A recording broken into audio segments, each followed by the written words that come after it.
Le capitaine Ibrahim Traoré vient de briser le silence. Actuellement, l'heure est grave. Écoutons le message attentivement. Depuis l'arrestation de Damiba, il n'avait pas pris la parole.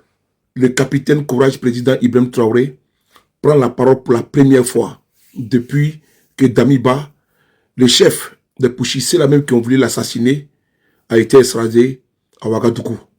On écoute le capitaine Ibrahim Traoré. C'est un message capital, fort, puissant. On écoute depuis l'arrestation de Damiba, le président Ibrahim Traoré. Et donc en bout de piste, nous allons mettre les pleins gaz pour atteindre en fin d'année ce que les pilotes appellent V1. Ce qui veut dire qu'il y aura encore plus de pression pour 2026. Et donc tenez bon, attachez les ceintures. Je tiens aussi à vous féliciter pour tout ce qui a été fait durant 2025, mais surtout durant donc, ces 3 années. Et je pense que les résultats parlent d'eux-mêmes. Et c'est ce qu'il faut regarder dans le passé et s'armer de courage pour ce que nous devons faire pour le futur. Tout ce que nous avons eu à réaliser, je pense que nous devons ça au vaillant peuple qui a compris notre message, qui a compris le sens de la révolution.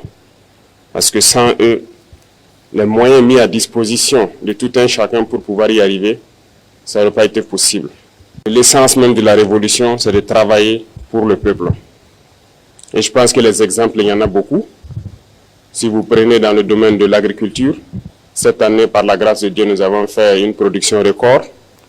Il y a des spéculations particulières que nous avons essayé d'introduire depuis ces 3 années. Comme je le dis, les esprits faibles, les petits esprits, ils pensent toujours que c'est impossible lorsqu'on veut initier de grandes choses. Mais il ne faut pas les écouter. Si on devait les écouter, on allait se décourager, on n'allait pas pouvoir se lancer. Parce qu'il y en a aussi qui sont là pour nous décourager dans tout ce que nous faisons. Lorsque vous décidez d'entreprendre quelque chose, ils vont être dans les railleries, les moqueries, pour vous amener à vous démotiver, à ne pas vous lancer. Et je pense que tout un chacun a surmonté cela. Parce que ce que je dis, ce n'est pas seulement au sommet de l'État, mais jusqu'aux citoyens au niveau du village, il y a un sursaut. Voilà, tout ce qu'on disait impossible de faire au Burkina Faso en matière d'agriculture, ça s'est fait aujourd'hui. Nous avons parlé du cacao, les gens ont crié sur tous les toits. Même certains réactionnaires à l'intérieur ici ont fait comprendre que non, ce n'est pas la priorité. Et pourtant, Dieu merci, nous avons de très bons maîtres chocolatiers. Et notre objectif n'est pas de produire pour vendre à l'extérieur, c'est de produire transformé pour nous ici et pour nos enfants. Aujourd'hui, le café, c'est une réalité au bord de Saman-Denis et nous avons, Dieu merci, des Burkinabés qui le transforment. Et je vous invite donc à consommer ce qui est transformé sur place ici. Beaucoup d'autres spéculations telles que le blé, l'ananas, la vigne et bien d'autres, j'en passe, se cultivent aujourd'hui au Burkina Faso. Et ça va se transformer ici au Burkina et ça va créer de l'emploi pour le Burkinabé et c'est ce que nous allons consommer. Et donc c'est ce qu'il faut voir dans ce qu'on a pu réaliser et s'armer de courage encore pour l'avenir. Beaucoup d'autres projets donc ont été à succès. Quand on prend le domaine de l'éducation, beaucoup d'amphithéâtres ont été construits. La dernière fois au Conseil, on a adapté des textes qui permettront donc d'équiper ces amphithéâtres et de construire de nouveaux amphithéâtres. Beaucoup d'écoles et centres de formation verront le jour en 2026, au bord donc de nos pôles de croissance tels que Bagré, Saman-Denis et autres. C'est pour amener les jeunes Burkinabés à pouvoir transformer, produire et transformer ce que nous faisons ici. Donc, nous n'allons plus nous concentrer sur l'enseignement général uniquement. Nous avons parlé d'enseignement professionnel et technique et donc beaucoup de lycées modernes verront le jour en 2026. En plus de cela, nous avons décidé de construire une université technologique et j'espère que d'ici la fin de l'année, vous allez voir cette université donc se dresser. Les travaux ont déjà commencé et nous avons donné donc dit aux entreprises de tout faire pour être donc dans les délais pour que les rentrées prochaines, nous puissions accueillir des étudiants dans des domaines donc assez pointus de la technologie pour que nous nous mettons au diapason. Comme je l'ai dit, nous sommes très loin, nous sommes dans les années 1800. Et je pense qu'en 5 ans, au moins de 5 ans, nous pouvons faire un saut au moins de 100 ans pour nous retrouver dans les années 1950 au moins et continuer de travailler ainsi. Je le dis, ça peut faire rire, mais c'est la réalité. Jusqu'aujourd'hui, nous constatons notre vie, le rythme auquel nous partons, ce n'est pas bien. Donc, il faut se mettre soi-même la pression pour rattraper le retard. Donc, faites en sorte que dans quelques années, nous soyons en 1950 et après encore, on se donne la pression pour atteindre les années 2000 et espérer donc rattraper les autres. Et c'est possible. Et je suis heureux donc de vous dire que dans ce sens-là, nous sommes en train de mettre en place un laboratoire.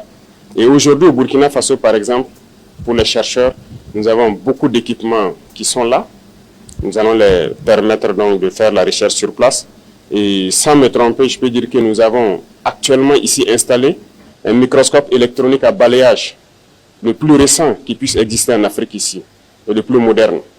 Donc il est là au Burkina Faso, il est fonctionnel, et les chercheurs vont commencer donc à aller donc faire tout ce qu'ils doivent faire ici, au lieu d'aller à l'extérieur encore le faire. Et ça va encore encourager d'autres personnes à chercher et à découvrir. C'est pour dire qu'il y a beaucoup de domaines que nous n'avons pas oubliés, en passant par la santé, tout ce que nous sommes en train de faire, notamment les centres de santé communautaires qui sont construits et qui seront équipés. Ça fait partie aussi du lot donc, de mesures prises donc, lors du conseil dernier.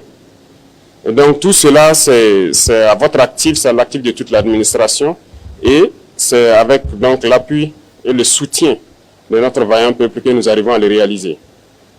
L'initiative Faso Mebo, qui est devenue une agence aujourd'hui, alors lorsque nous entamions l'autoroute, certains doutaient parce que c'est un projet qui est là depuis plus d'une décennie.